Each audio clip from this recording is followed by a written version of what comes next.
Good man. Excellent. Good man. So, are you ready for your first act? Yeah.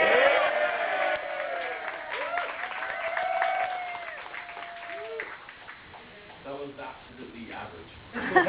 So, I'm going to bring on our first act, and when I do, I want you to do that again, except multiply it by 10 this time, and we'll have a great, we'll start the show off with a real bang, and we'll keep it going that way as well. So, ladies and gentlemen, go completely nuts, go completely crazy for your first comedian of the evening, Mr. Greg Marks! Yeah.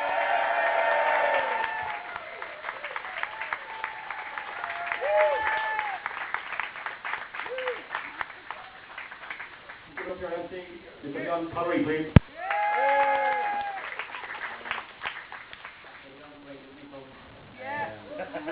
I've only known John since this evening, and that short space of time giving huge advice, huge encouragement, and I know you don't mind me saying this, we have become lovers. You're probably looking up here and going, fuck, Ricky Gervais shrunk, except for his head.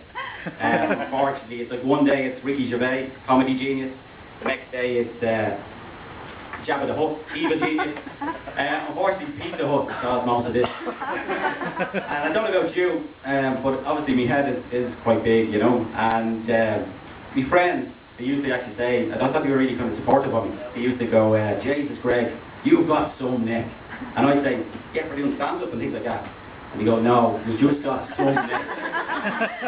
And it's actually quite embarrassing. I was walking through a building site, sorry, as I like to call it, Ballymun, and I was just walking through, and this fella comes up to me and he goes, all right, bud, are you the bleeding foreman, are you?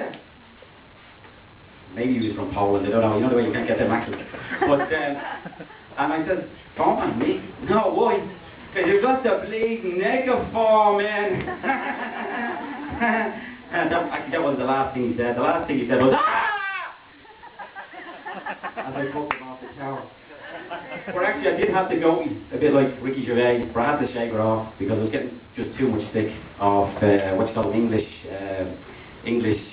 no, not cunt. Leave her out, Bobby said. Sorry about that, Julie, Jesus Christ. I'll have to excuse me being your friend here, you know. But we actually did have a point, we actually probably were cunts, you know. The lads that come over on stag weekend and kind of run them up, because every weekend used to be the same. I'd be up at the bar and all of a sudden this has happened. All right, like, fucking hell, mate, you're like, give me to Ricky Gervais. Come on, do the fucking, you do the fucking game. Do the fucking game. I don't know, maybe he was Polish or Welsh as well, but, so, anyway, this was getting a bit of a pain in the hole, you know. So anyway, here he was again, oh, do the fucking, and I just turned up and I went, no. And his little face dropped. And I didn't want to have her on my conscience, you know, because we're the land of the thousand welcomes and all that, you know, because so he's going to have a bad holiday. So I kind of said, okay, I will. I'll do a traditional Irish river dance. And he went, you do fucking what, mate? I'll show you. So I did this. Then I kind of flatly, not flatly now, but flatly. And then I got the forced on back of the neck and buried him in the head, grabbed him by the neck, dragged him to the river Liffey, and danced on his head. I thought it was a good cultural experience, I don't know myself. But anyway, I have an announcement to make as well, folks. It's actually my birthday today.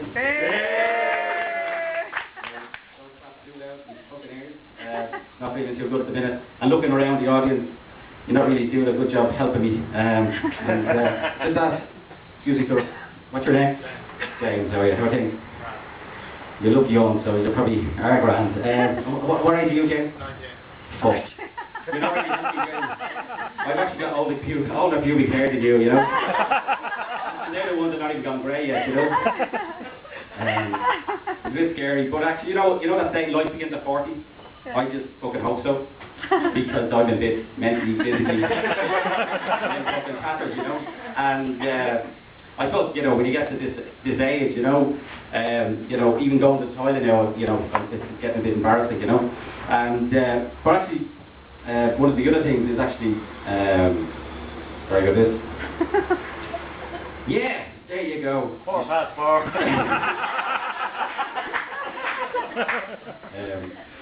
But anyway, sorry, yeah. So just in relation to obviously suicide and things like that, you know. I was actually getting myself an awful fright there the other day. I was coming out of the mirror and I saw this thing coming towards me, and I had the head of Brian Cowan and like the body of Mary Harney. And fuck, it was actually me in the mirror. But anyway, Mary Harney, for all those who don't know, she's our Minister for Health. I'll say that again, helps. She's a great role model, you know, for these children, and she does a lot of great work for those, you know, those children's charities, Bear Burger King, that's it. And, I'll talk to you about the Minister for Health and obviously the HSE, lots of problems, but I suppose the biggest issue is they just don't talk about the elephant in the room, you know, that's until obviously she goes out. And they're obviously slagging her behind her neck, you know. And then the other fellow, Brian Cowan, he's obviously our leader. I was going to say head, but I know I'm not in the Haley place myself, folks, but that's some fucking head. That's the closest thing I've seen to a Down syndrome pig. Anyway, talking about wankers. I tried to have one there about 3 or 4 years ago, and it's just gone. It's just disappeared. Nothing. I'd actually probably have a better chance of buying my own clippers now this days. And this, you know, my ball bag actually is getting bigger. Like my flute gets smaller, my ball bag is getting quite big. And I'm not trying to be cruel here, but if you've got 47 line bars, shove them in a pair of black nun's knickers and have them dangling between your legs, that'll give you an indication of what I'm going through. Not good, as you can see. But, and actually don't talk about my sex drive. My sex drive is like cocaine at an Amy Winehouse party.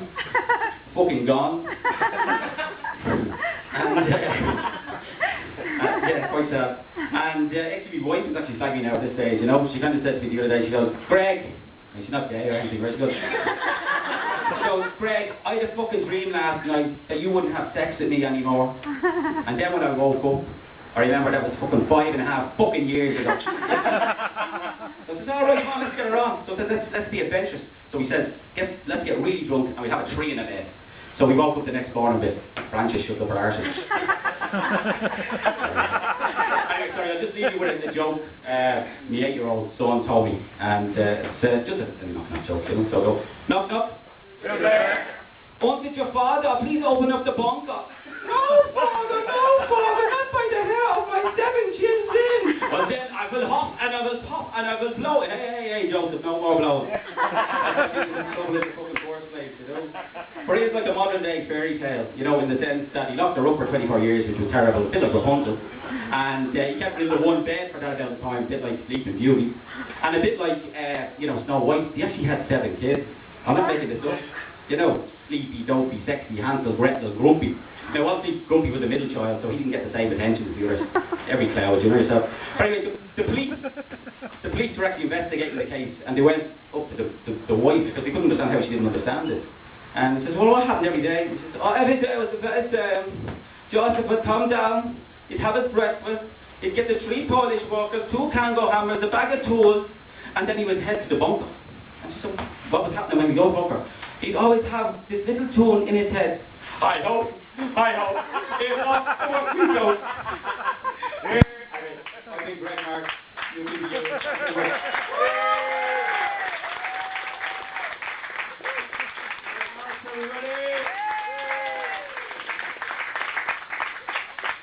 Okay.